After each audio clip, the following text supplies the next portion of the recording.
Police स्मृति दिवस के अवसर पर आज लाल परेड ग्राउंड में आयोजित कार्यक्रम में गृह मंत्री डॉक्टर नरोत्तम मिश्रा ने महामहिम राज्यपाल श्रीमती आनंदीबेन पटेल की अगवानी की।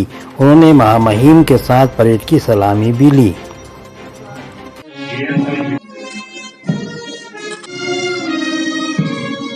गृह मंत्री महोदय, मुख्य सचिव श्री इकबाल सिंह राय, अपर मुख्य सचिव गृह डॉक्टर राजेश राजौरा, शहीदों के सम्मानीय परिजन तथा पुलिस के मेरे साथियों, 21 अक्टूबर का दिन देश की अखंडता की रक्षा तथा आंतरिक सुरक्षा को बनाए रखने में पुलिस एवं केंद्रीय अर्धसैनिक बलों के बलिदान की स्मृति का दिवस है।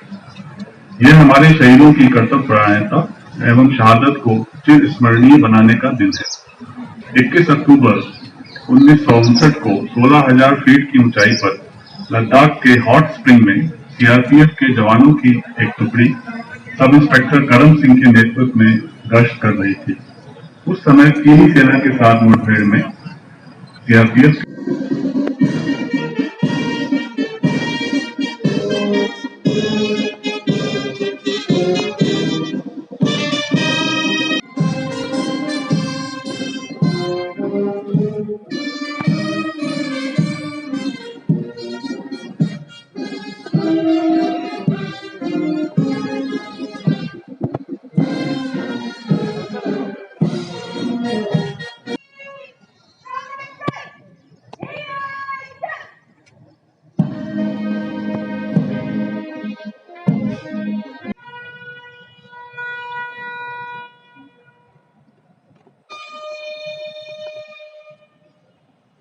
सहायक आरक्षक रमेश कुमार कोसम,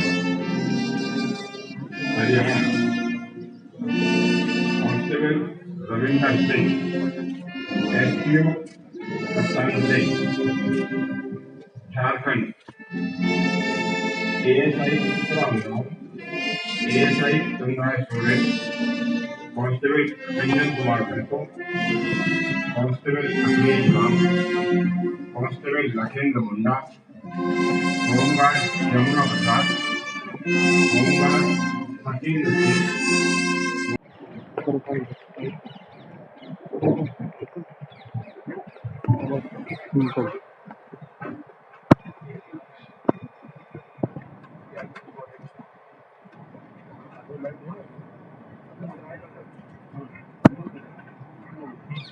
माननीय गृह मंत्री डॉक्टर नरोत्तम मिश्रा जी, मुख्य सचिव श्री इकबाल सिंह जी बेंची, पुलिस महानिदेशक श्री विवेक जमुरे जी, अपर मुख्य सचिव गृह श्री राजेश राजौरा जी, अमर शहीदों के स्नेही परिजन तथा समस्त पुलिस अधिकारी एवं कर्मचारी,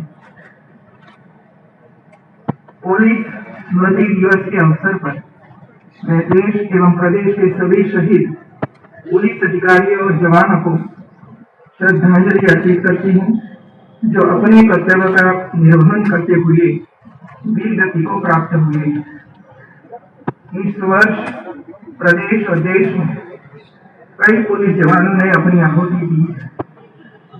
मैं शहीदों के परिजनों के प्रति कृतज्ञता व्यक्त करते हुए भरोसा दिलाती हूँ कि इस घड़ी में वे अकेले नहीं है। मध्य प्रदेश सरकार, पुलिस प्रशासन और संपूर्ण समाज उनके साथ है। समाज में शांति, सद्भाव और भाईचारे के वातावरण को मजबूत रखने में विकास का मार्ग प्रशस्त होगा। इसलिए मैं जमात पुलिस कर्मियों से कहना चाहूंगी कि वे इसी सोच को ध्यान में रखकर अपने कर्तव्य का पालन करते रहते हैं। आप सब समाज का अभिन्न हिस्सा है तथा आपकी सक्रिय भागीदारी के बिना विकास की सोच को फलीभूत करना संभव नहीं है। मध्य प्रदेश में कानून व्यवस्था की स्थिति को सुदृढ़ बनाए रखने के लिए सराहनीय प्रयास किए जा रहे हैं। इन प्रयासों को और बेहतरी के साथ जारी रखना होगा। पुलिस की उपलब्धियों से मैं परिचित हूँ। अपराधों की त्वरित विवेचना और अपराधियों को सजा दिलाने में वृद्धि मध्य प्रदेश पुलिस की सक्रियता से संभव हुई। हम सभी के लिए गर्व की बात है कि मध्य प्रदेश पुलिस की गणना देश के श्रेष्ठ बलों में की जाती है। जो पहचान आप सब ने स्थापित की है, उसे और अधिक निखारने की दिशा में सदैव तत्पर है। मैं इस अवसर पर कहना चाहती हूँ कि आप सब असामाजिक तत्वों एवं राष्ट्रद्रोही ताकतों का पूरी कठोरता के साथ दमन करें। साथ ही यह भी सुनिश्चित करें कि कभी किसी निर्दोष के साथ अन्याय न हो, आमजन सुरक्षित महसूस करे। प्रदेश के नवाचार डायरेक्ट 100 को देश के विभिन्न राज्यों ने अपनाया है। एक FIR आपके द्वारा पायलट प्रोजेक्ट शुरू किया गया है। ऑनलाइन चरित्र सत्यापन की सुविधा जन सामान्य के लिए उपलब्ध करवाई गई। हाल ही में मध्य प्रदेश पुलिस की हॉक फोर्स ने बालाघाट जिले में 8 लाख रुपए के इनामी नक्सली बादल को गिरफ्तार करने में सफलता हासिल की है। मध्य प्रदेश पुलिस ने नक्सल समस्या के निदान के साथ साथ नक्सलियों के खात्मे की दिशा में उल्लेखनीय काम किया है। मध्य प्रदेश पुलिस द्वारा पूर्ण मुस्तैदी से किए जा रहे कार्य सराहनीय है। पुलिस के सजग रवैये से ही आम आदमी सुरक्षित महसूस करता है। समाज में इस सुरक्षा की भावना को और मजबूत बनाए रखना होगा। कोरोना संक्रमण की इस वैश्विक महामारी में प्रदेश की पुलिस ने सराहनीय कार्य किया है। नहीं, हम तो और नीचे भी उतरे, पेज प्रभारी तक गए हैं। भूत का भूत होना चाहिए और पेज प्रभारी भी हमारे एक एक झोपड़ी तक जाए, एक एक खोपड़ी तक हमारी बात जाए, इसमें क्या बुराई है। और बहुत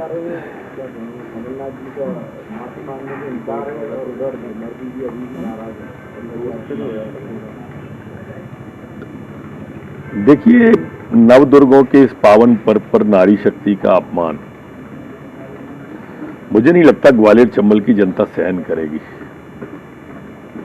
कमलनाथ जी अगर नहीं मांग रहे हैं ना, तो अब जनता मंगवा देगी 3 तारीख को। मुक्तेश्वर, घोटेश्वर, ये जितने नाम है ना, ये सब सन्यास वाले नाम हैं, संतों के नाम। मैं खुद भी कह रहा हूं कि अब ये सन्यास की ओर 4 तारीख से दिग्विजय सिंह ने भी वही संकेत दिया है, आपको ऋण मुक्तेश्वर मत सोचो। फिर मैं दोहराऊंगा, रोज दोहराता हूं कि एक कर्जा एक जने का माफ नहीं किया और वो ऋण मुक्तेश्वर कह रहे हैं। ये मुक्तेश्वर का जो लगा रहे हैं ना, वो शंकराचार्य जी के शिष्य हैं। वो जानते हैं कि अब कमलनाथ जी कहाँ जाएंगे। उनको चूंकि बेटे की जल्दी है, जयवर्धन की, तो वो संकेत दे रहे हैं कमलनाथ जी नहीं समझेंगे, 4 को समझेंगे। सर कल राहुल गांधी ने आपत्ति ली है शब्द पे, यानी सेल्फ गोल खुद होगा। दरअसल अब कांग्रेस 2 तरह की होती जा रही है। एक बुजुर्ग लोग हैं जिसमें माननीय राष्ट्रीय अध्यक्ष सोनिया जी हैं, दूसरे प्रौढ़ लोग हैं जिनमें राहुल गांधी जी हैं। कमलनाथ जी लंबे समय से अनदेखा कर रहे हैं राहुल गांधी जी का, और वो लगातार वार्न भी कर रहे हैं,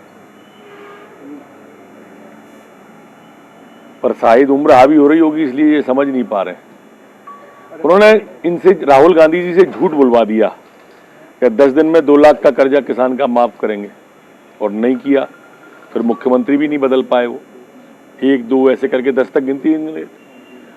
उसके बाद लोकसभा चुनाव की जब परिणाम आ गए, उसके बाद राहुल भैया ने कहा, बाबा ने, कि कमलनाथ जी नकुलनाथ को जिताने में ही लगे रहे। आप सबको भी ध्यान होगा। फिर अभी चुनावी घोषणा पत्र जारी किया, तो उससे राहुल बाबा को आउट कर दिया कमलनाथ जी ने। ये चौथा वाकया है जब राहुल जी ने उनको कहा, और अचंबा ये नहीं है कि उनने कहा, अचंबा ये शीर्ष नेतृत्व की किसी बात को कमलनाथ जी ने ठुकराया कि मैं माफी क्यों मांगू। मैंने मित्रों कहा था, आपको ध्यान नहीं होगा, कि अब इनका सूर्य अस्ताचल की ओर है। 4 तारीख का चार्टर बुक होगा, परिणाम जो भी हो, लेकिन कमलनाथ जी का जाना तय है। एक दूसरी बात और कह रहा हूं, 2-3 दिन के अंदर आप जो बाकी के लोग हैं राहुल बाबा खेमे के, इस मध्य प्रदेश के अंदर आपको कांग्रेस की जबरदस्त खेमेबंदी मिलने वाली है, देखने वाली है। मैं फिर आपको जैसे 4 तारीख दोहरा रहा हूं, फिर वो दोहराने वाला हूं। सर बूथ सम्मेलन आज दिया जाए। सर क्या असम की तरफ जैसे हुआ था वैसे ही ये जा रहा है मामला पूरा? नहीं, असम की तरह की सूचनाएं अगर आएंगी तो उस पर विचार होगा। बयान का विषय था उसी पे कहा है मैंने उसी पे कहा। सर सज्जन सिंह वर्मा कह रहे हैं कि कैलाश विजयवर्गीय को तांत्रिक है। देखिए, ये जो बयान कांग्रेस दे रही है ना, आप इसको समझने की कोशिश करें मित्र। कांग्रेस सिर्फ ये चाहती है कि कमलनाथ की असफलताएं छुपी रहें, इसलिए कभी तांत्रिक कहते हैं वो, कभी वर्मा जी रावण कहते हैं कि रावण दिखाई देंगे दशहरे के दिन, कभी उनका एक व्यक्ति आता है और हमारे मुख्यमंत्री को भूखा नंगा कहता है, कभी कमलनाथ जी खुद आ जाते हैं और आइटम बता देते हैं। ये सब इस तरह की बातें इसकी है कि कोई 15 महीने का हिसाब नहीं मांग ले कमलनाथ से कि तुम विकास पे वोट क्यों नहीं मांग रहे, अपना 15 महीने के कार्यकाल को कमलनाथ जी क्यों नहीं बता रहे जनता को। यही उनके मंत्री कर रहे थे जो पूर्व मंत्री हैं। जो नहीं मांगूंगा। सर छिंदवाड़ा मॉडल था, मध्य प्रदेश मॉडल की बात कही जा रही है। सज्जन सिंह वर्मा कह रहे हैं कि घोषणा जीत से बढ़िया हमारा मध्य प्रदेश मॉडल बनेगा कमलनाथ के नेतृत्व में। जब अवसर मिला था तो क्यों नहीं बनाया? अब काहे के लिए इस तरह की बातें कर रहे हो? जब मौका था तब चूक गए चौहान। विजय सिंह जी मानवाधिकार की बात कर रहे हैं और कह रहे हैं कि यूएन ने कहा है कि साहब एक यहाँ पर शिविर लगाएं और कभी चीन की बातें करते हैं, कभी पाकिस्तान की करते हैं, कभी यूएन की करते हैं। उनकी बात को कोई तवज्जो नहीं देता। आप क्यों देते हो समझ में नहीं आता। लफ्जियात भी बोल रहे हैं सर कि इसको डिफाइन करेंगे, लफ्जियात वो होता क्या वैसे करें, हम भी करेंगे। आपको लगता है कि कमलनाथ जी अपने मंच के माध्यम से माफी मांगेंगे क्योंकि अब तो 2 फाड़ नजर आ रही कांग्रेस?